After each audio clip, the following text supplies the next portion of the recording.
Ndabasuje cyane abakunda gukurikira ibiganiro dukora. Andi matorero agera muri 5 RGB imaze gutangaza itangazo ryerekana yuko yambuwe uburenganzira bwo gukorera ivugabutumwa mu gihugu cy'u Rwanda. Ni nyuma y'akayunguruzo k'igihe kirekire. Rero twari tuzi ko byatuje, ariko akayunguruzo karacyakomeje. Bagiye bumva ngo amatorero ngo harayasigaye kagomba no kongera gukingwa. Aya nayo ubarakinzwe agera muri 5 yose. Dore uko amakuru ahagaze.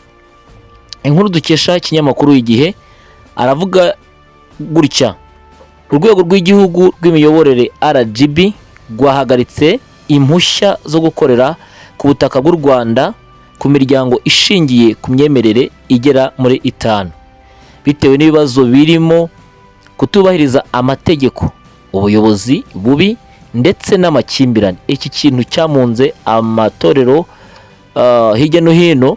Usanga abantu rwose bamwe babahatanira ubuyobozi, abandi ugasanga barapfa imitungo, mbese ugasanga gushyira imbere ivugabutumwa ndetse no kubaha Imana ugasanga biragenda gake.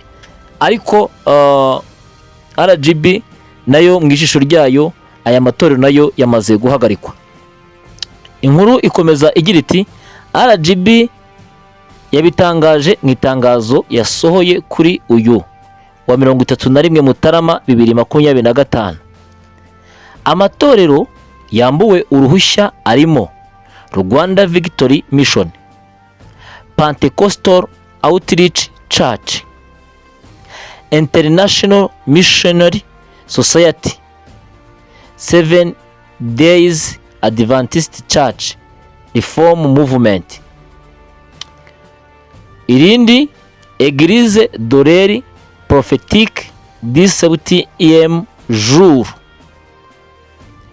Irya gatanu ni Communauté United Methodist and International cyangwa International.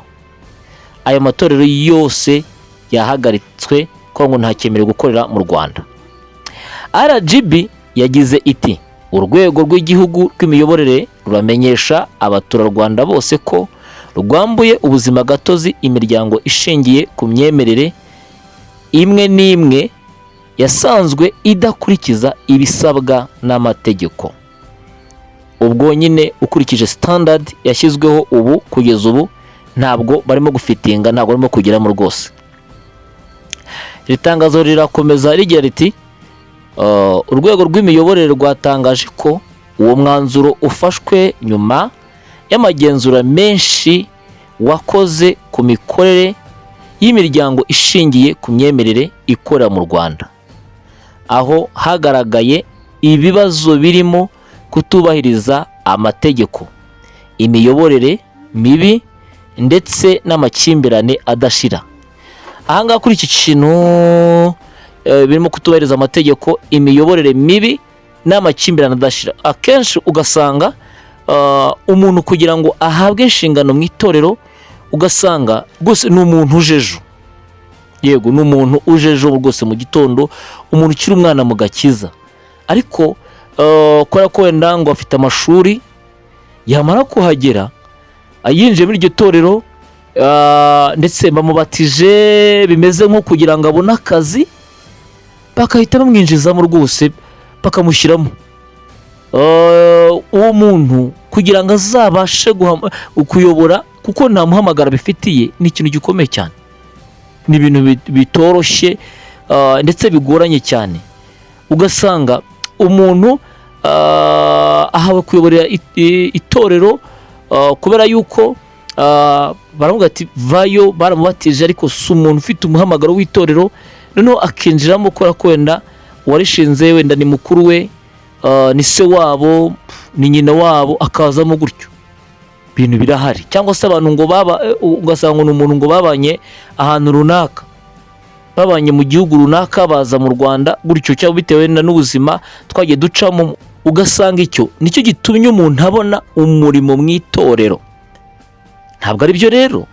Uwo muntu uje gutyo hari ibyo azakora kuko ari muri bene wabo, hari ibyo atazakora kuko avuga ngo mwene wacu ntacyo ari buntware. Imana idufashe kandi tugenza cyane. Ikindi, amakimbirane adashira, ugasanga umuntu niba ari mu itorero ugasanga amakimbirane ari n'ayashingira aho abantu bagiye bashinga amatorero baturutse, ibintu ugasanga abantu barakimbirana mu buryo bapfa ibintu bitagakwiriye, cyangwa se ugasanga umuntu arakimbirana n'undi ngo wenda se ngo ntabwo bumvikana, ngo wenda ku bijyanye n'imikoreshereze y'imitungo nayo amafaranga, usanga n'ibibazo bikomeye cyane. Ariko siko byari bikwiye, kuko mu muhamagaro icy'imbere ni abantu, icy'imbere Imana yadutumye cyangwa yatumye abizera Kristo umwami n'umukiza ni ugushaka abantu. Iyo ugiye inyuma yo kureba abantu, amaso yawe areba ibindi cyangwa se akareba ibyo bazana, ariko utigishije abantu ijambo ry'Imana. Kandi Petero icyatumye Yesu amuhamagara, yamubwiye ngo nkurikira, nzakugira umurobyi w'abantu. Rero Kristo anahamagara abigishwa be, ikwangwa yabahamagaye kugira ngo abagire abarobyi b'abantu. Ikibabaje ni uko abantu abahawe kuyobora batari kureba kugira ngo barobe abantu babarobesheje ijambo ry'Imana.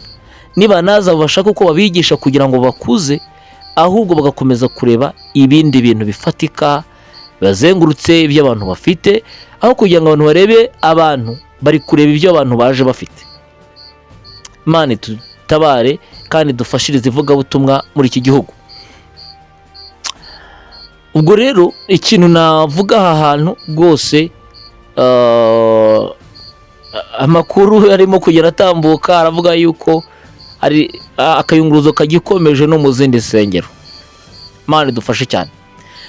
Mu mwaka ushize RGB yakoze igenzura mu nsengero hirya no hino mu gihugu, nyuma izirenga 5,600 zarafunzwe kubwo kutubahiriza ibisabwa. Gusa hari n'izindi zahagaritswe burundu, aho kugeza mu Gushyingo 2024 amatorero agera kuri 43 ariyo yari amaze kwamburwa ubuzima gatozi. Ubu wahisaba 48.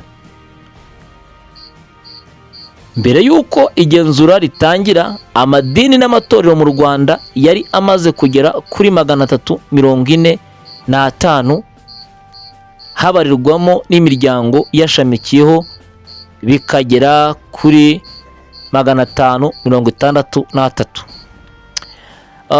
Bakunzi bakunda ibiganiro tubagezaho ku Mananyuma TV, ndagira ngo mbabwire ngo niba uri umuyobozi w'itorero ukaba ukurikira ibiganiro nkora, nakubwira ngo reba Kristo n'abantu aguhaye, ibindi byose birahari. Kristo n'abantu Imana iguhaye kuyobora, ibindi azabiguha. Ariko nureba abantu kugira ngo ubone kureba Kristo, uzabona ibyo bazanye. Abantu benshi barareba ibyo abantu baje bafite mu ntoki, aho kugira ngo barebe Kristo wabahamagaye n'icyatumye bahamagara, ahubwo bo bakareba abantu n'icyo baje bafite. Imana idufashe kandi tugenza cyane. Rero ndagira ngo ngira umuntu wese ahantu agiye aherereye ngo ongera urebe Kristo waguhamagaye, ongera urebe icyatumye uhamagarwa. Mbese ibyiringiro byawe birava he bikajya he? Tugeze mu gihe bisaba yuko umuntu akwiriye kuba uwera cyane mu byo akora, mu byo yaragijwe n'ibyo akwiriye gushyira mu bikorwa, kuruta ikindi gihe icyo ari cyo cyose. Iminsi irahita kandi irashira yihuta, kandi uko ishira ngo niko benshi bapfa, ariko batamenye umwami Yesu. Icyo nakubwira mwene data nshuti yanjye, amaso yawe ahumuke, ube maso, usenge cyane. Iminsi iragenda irushaho kuba mibi, ariko uwizera azakizwa, niko umwanditsi cyangwa se n'umuririmbyi yaririmbye. Imana idufashe kandi tugenza cyane. Rero ndagira ngo mbifurize amahoro n'umugisha, ariko mbabwira ngo turusheho gusenga, kuko iminsi iragenda iba mibi kandi abantu barushaho kugenda baba babi, ariko uwihangana akageza imperuka niwe uzakizwa. Imana idufashe kandi itugereza cyane. Ni mwene so Ndayishimiye Alphonse. Iyi ni Impanda ya Nyuma TV. Uwiteka abahire aho muri hose kandi abashyigikire. Ibihe byiza. Shalom shalom.